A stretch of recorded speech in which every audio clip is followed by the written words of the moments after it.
Hello बच्चों, GOC में दिक्कत आ रही है बच्चों। स्ट्रॉन्ग करना है आपने जीओसी को, रिएक्शन मैकेनिज्म को स्ट्रॉन्ग करना है। तो सबसे पहले कार्बोकेटाइन स्टेबिलिटी को समझिए। कार्बोकेटाइन स्टेबिलिटी सबसे इंपॉर्टेंट है। अगर आपने SN1 रिएक्शन का क्वेश्चन ठीक करना है, आपको E1 रिएक्शन का क्वेश्चन अगर ठीक करना है, आपने इलेक्ट्रोफिलिक एडिशन रिएक्शन में मेजर प्रोडक्ट बताना है, तो इन सभी रिएक्शंस के अंदर carbocation is the key. Carbocation stability के लिए सबसे पहले एरोमेटिक करेक्टर, उसके बाद रेजोनेंस, देन हाइपर कॉन्जुगेशन और उसके बाद फाइनली आप इंडक्टिव इफेक्ट लगाएं। इन चारों फैक्टर्स को सीरीज में लगाएं। हर क्वेश्चन के अंदर कौन सा फैक्टर किस कार्बोकेटाइन को सबसे ज्यादा स्टेबल कर रहा है उसको चेक करिए और फिर अपना ऑर्डर लिखिए। कार्बोकेटाइन स्टेबिलिटी के कम से कम 50 से ज्यादा क्वेश्चन आपको प्रैक्टिस करने हैं। अगर एक बार कार्बोकेटाइन स्टेबिलिटी आपका हो गया तो आपको रिएक्शन मैकेनिज्म में, जनरल ऑर्गेनिक केमिस्ट्री में, SN1 रिएक्शन में, E1 रिएक्शन में कहीं कोई परेशानी नहीं आएगी।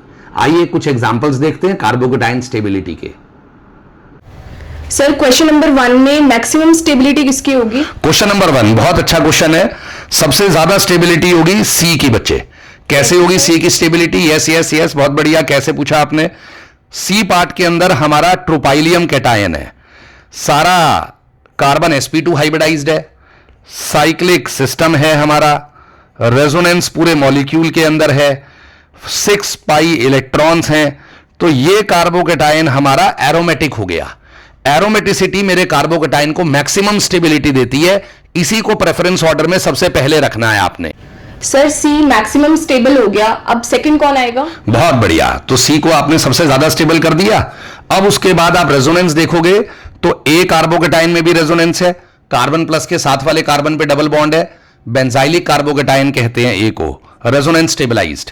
बी के अंदर भी हमारा रेजोनेंस है बच्चे, बी के अंदर भी रेजोनेंस स्टेबलाइजेशन है, और सी के अंदर भी हमारा रेजोनेंस है। ए बी डी तीनों में रेजोनेंस है। सी को तो हमने अलग कर दिया, सी तो एरोमेटिक करेक्टर होने के कारण मैक्सिमम स्टेबल हो गया था।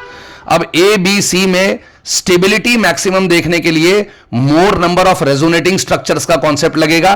तो सी के बाद आपका नेक्स्ट कॉन्सेप्ट आ जाएगा ए, क्योंकि आपका positive charge ortho carbon, para carbon और ऑर्थो कार्बन 3 कार्बन्स में डिस्ट्रीब्यूट होगा, जबकि बी और डी में केवल एक और कार्बन आपके प्लस चार्ज को डिस्ट्रीब्यूट करवाएगा।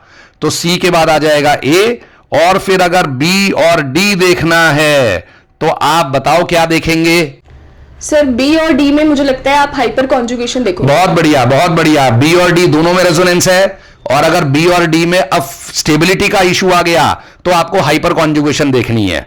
कार्बन प्लस के साथ वाले कार्बन के हाइड्रोजन्स, यहां पे 3 अल्फा हाइड्रोजन्स मेरी 3 हाइपर कॉन्जुगेशन बना रहे हैं। तो बड़ा सही आंसर बताया, दिल्ली ग्रेटर देन बॉम्बे। तो आंसर आ गया CADB, कलकत्ता, अहमदाबाद, दिल्ली एंड बॉम्बे। अब उसके बाद आप बताओ अब क्या देखेंगे? सर नहीं पता आगे क्या देखेंगे, यही मेरा मेन डाउट है। आगे क्या देखना है आप बताइए। हाँ, यहीं पे आप अटक गए ना। रेजोनेंस के बेसिस पे आपने A greater than D greater than B कर दिया। अब उसके बाद आपने हाइपर कॉन्जुगेशन देखनी है। E के अंदर आपकी 6 हाइपर कॉन्जुगेशन है, कार्बन प्लस के साथ वाले कार्बन पे 3 और 3 6 हाइड्रोजन्स हो गए, 6 हाइपर कॉन्जुगेशन से स्टेबलाइज मिलेगा।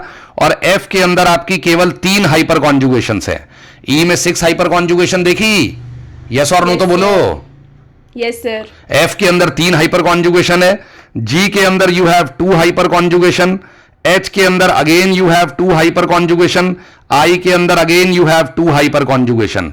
तो 3 6 2 2 2 में सबसे ज्यादा स्टेबिलिटी किसकी होगी? ई की सर। हाँ, ई का सबसे ज्यादा स्टेबल है, देन F स्टेबल है। उसके बाद बताओ बच्चे, F के बाद किसका नंबर आएगा? जी का सर। जी का, H का और I का दोनों की, तीनों की हाइपर कॉन्जुगेशन सेम है, 2 2 और 2। तो अब देखेंगे हम इंडक्टिव इफेक्ट। OH इलेक्ट्रोनेगेटिव ज्यादा होने के कारण, फ्लोरीन भी इलेक्ट्रोनेगेटिव ज्यादा होने के कारण, और NO2 भी, तीनों का -I इफेक्ट लगेगा। तीनों कार्बन से इलेक्ट्रॉन को पुल करेंगे और मेरे कार्बन के पॉजिटिव चार्ज को बढ़ाएंगे। जितना स्ट्रॉन्ग -I होता है उतना ज्यादा वो कार्बोकेटाइन को अनस्टेबल करेंगे। तो सबसे ज्यादा अनस्टेबल हो गया हमारा बच्चों आई, क्योंकि NO2 का माइनस आई F और OH दोनों से ज्यादा है। उसके बाद आएगा H और H से ज्यादा स्टेबल आएगा G greater than H greater than I, and the answer depends on the minus I effect. समझ में आया या नहीं आया? Yes sir. Sir question number 2 में तो सभी में रेजोनेंस है, अब आप क्या देखोगे? Very good. क्वेश्चन नंबर 2, सभी बेंजाइलिक कार्बोकेटाइन है, सभी के अंदर रेजोनेंस है। तो अब हम लोग ये देखेंगे कि जब हमारा प्लस चार्ज अंदर बेंजीन में डिस्ट्रीब्यूट होता है तो ऑर्थो और पैरा पोजीशन पे डिस्ट्रीब्यूट होता है। बेसिकली लिखेंगे क्या? The plus charge is delocalised in the benzene ring at the ortho and the para positions. कहां पे डिस्ट्रीब्यूट हुआ? ऑर्थो पैरा पे डिस्ट्रीब्यूट हुआ। समझ में आया इतना? Yes sir. जैसा कि बच्चे ने पूछा कि क्वेश्चन नंबर 2 में तीनों कार्बोकेटाइंस के अंदर ABCD चारों कार्बोकेटाइंस के अंदर हमारी रेजोनेंस आ रही थी बच्चों, तब हमने क्या देखा कि कार्बन का पॉजिटिव चार्ज बेंजीन के अंदर डीलोकलाइज हो रहा है। कौन कौन सी पोजीशंस पे बच्चों? ऑर्थो पैरा पोजीशंस पे डीलोकलाइज हो गया है। यस और नो? तो अब आपने ये देखना है कि अगर आपका मिथाइल ग्रुप ऑर्थो या पैरा पोजीशन पे लगा है, जहां पर पॉजिटिव आएगा तो वो हाइपर कॉन्जुगेशन से स्टेबलाइज करेगा, लेकिन मेटा पे लगा हुआ CH3 आपको हाइपर कॉन्जुगेशन से स्टेबल नहीं करेगा बच्चे, वो केवल आपको प्लस आई से स्टेबल करेगा। तो जो 4 कार्बोकेटाइंस अभी आपने देखे थे ABCD, उसमें ऑर्थो और पैरा पोजीशन पे जब मिथाइल लगेगा तो ज्यादा स्टेबल करेगा हाइपर कॉन्जुगेशन से, मेटा वाला स्टेबल करेगा केवल और केवल प्लस आई से, और जिसमें मिथाइल नहीं लगा नॉर्मल बेंजाइलिक कार्बोकेटाइन वो लास्ट में आएगा आपका। आइए आंसर देखते हैं कि कैसे हम आंसर करेंगे। तो सर इसका मतलब ये है क्वेश्चन नंबर 2 में A और C ज्यादा स्टेबल होंगे? यस, A और C ज्यादा स्टेबल होंगे क्योंकि CH3 प्लस वाले कार्बन के साथ आकर हाइपर कॉन्जुगेशन से स्टेबल करेगा, और यहां पर भी वो प्लस पे लगकर 3 हाइपर कॉन्जुगेशन से स्टेबल करेगा, लेकिन मेटा वाली पोजीशन पे प्लस नहीं आता तो CH3 केवल प्लस आई से स्टेबल करेगा, और D के अंदर कोई CH3 नहीं है, कोई इलेक्ट्रॉन डोनेटिंग ग्रुप नहीं है, तो स्टेबिलिटी D की सबसे कम आएगी। D सबसे कम स्टेबल है, उससे ज्यादा स्टेबल है हमारा बॉम्बे, क्योंकि बॉम्बे के अंदर मेटा पोजीशन पे CH3 लगा है, स्टेबिलिटी को केवल प्लस आई से बढ़ाएगा। अब अच्छा क्वेश्चन डेवलप होता है कि A और C में कौन ज्यादा स्टेबल है।